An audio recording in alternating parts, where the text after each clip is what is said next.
This is gonna be amazing. Blackened Fish Po Boy. It is a staple in Louisiana. I happen to find this stuff. It's called brotula. I've never heard of it. It's wild caught. It looks a lot like grouper. I'm planning on it being a lot like grouper. We're gonna season this bad boy up and we're gonna have a nice blackened fish po' boy. Let's see what we've got here. Look at this piece of fish. I hope it's as good as it looks. I mean, this thing, when I saw it, I had to have it. I was originally planning on some tuna, which tuna is another great piece of fish for Boudreaux T's. So what we're gonna do is we're gonna throw a little bit of butter in there too, get that really, really hot. That's gonna take a few more minutes than normal, just to get this smoking hot for the blackening process. And then the key ingredient here is gonna be the Boudreaux T's. This stuff, if you haven't tried it, you gotta get it in your life. I mean, it's kind of like a blackening seasoning that's mild meets a jerk seasoning meets a barbecue seasoning, kind of. But it's very, very on the line with a blackening. It's got a little bit of brown sugar in it for those folks that fight sugar. But this is just gonna be, okay, we got a couple of pin bones in here. You know what, just for the sake of time, I'm gonna cut those out and then we'll come back and finish that.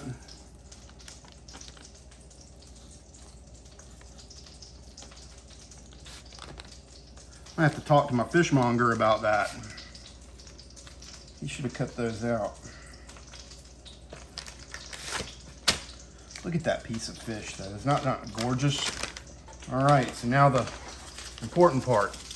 We're gonna go pretty heavy on this, honestly. That's a big, thick piece of fish. This we can go a little bit lighter. It's not as thick. Flip that over.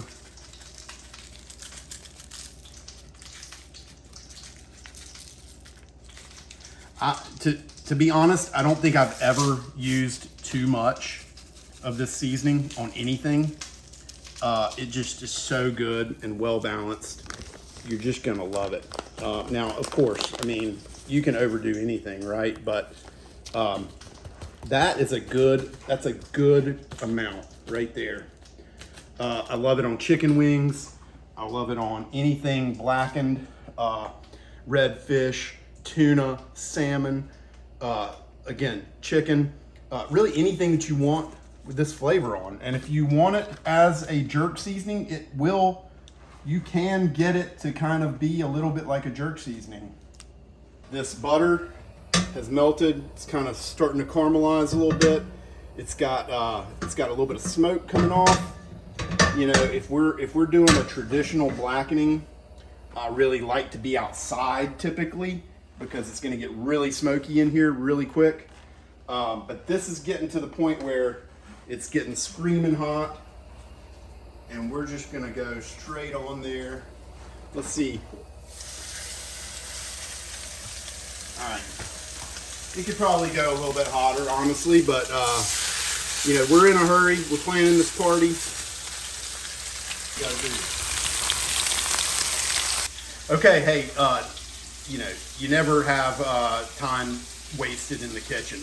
We've got the thing blackening here. I'm gonna take a minute, just get this bread ready. We're gonna cut it open. We're gonna put a little mayonnaise. We're gonna get some tomatoes and some lettuce. Just get this po' boy ready to roll. Slice up some beautiful tomatoes here. And oh, by the way, we haven't flipped that fish yet. We're just getting things ready. It's on one side. Got some lettuce here. Throw some mayonnaise on there. I love summertime tomatoes. All right, we're getting about that time. Let's just check this. All right, this little one can definitely flip here. The thicker one I'm gonna leave a little bit longer. That is gorgeous. Okay, I think it's about ready for this big, thick one to flip here. All right. That looks great. And this one is done. We're going to take this off. Beautiful little piece of blackened fish.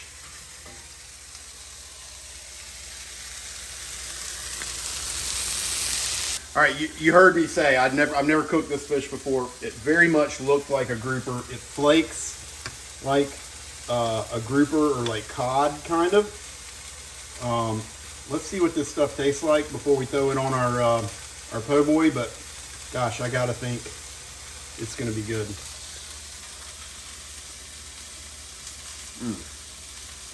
Very much the consistency of like a grouper or a cod.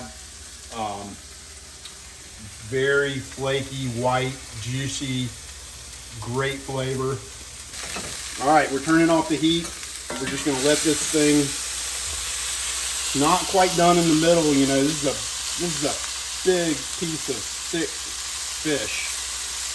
And what we can do,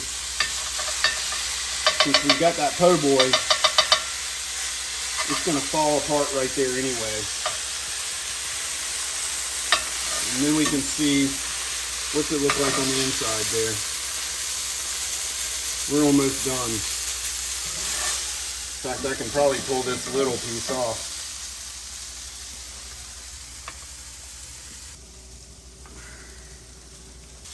Okay, guys, this is something that it's taken me some years to learn and to actually kind of master. Cooking fish is sometimes difficult, but you know what you want to do is you kind of want to feel this. Like it's just like a steak in a way.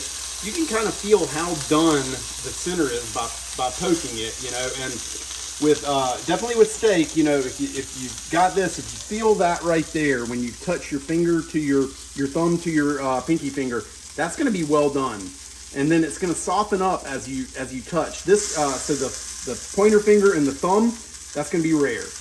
That's going to be medium rare. That's going to be medium, and then this is going to be your well done. So I can tell, you know, I want my fish flaky. It's still kind of, I would say, it's about like that. It's about medium. So it's gonna keep cooking as we pull it off. So we are gonna go ahead and pull it off, and it's just still gonna keep cooking. I'm worried that it might fall apart on the way over, but we got lucky. Okay.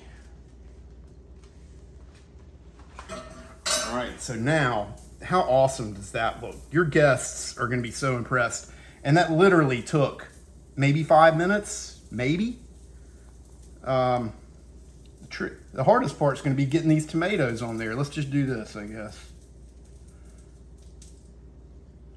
Maybe I got one extra one there.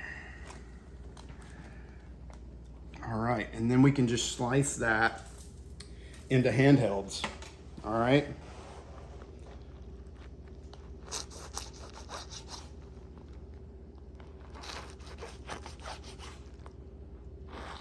All right, so we just fed 5 people right there.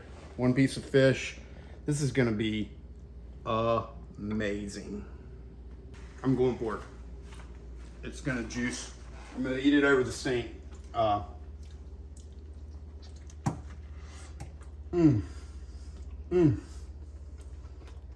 Yeah.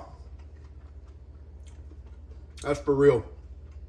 You want this in your life.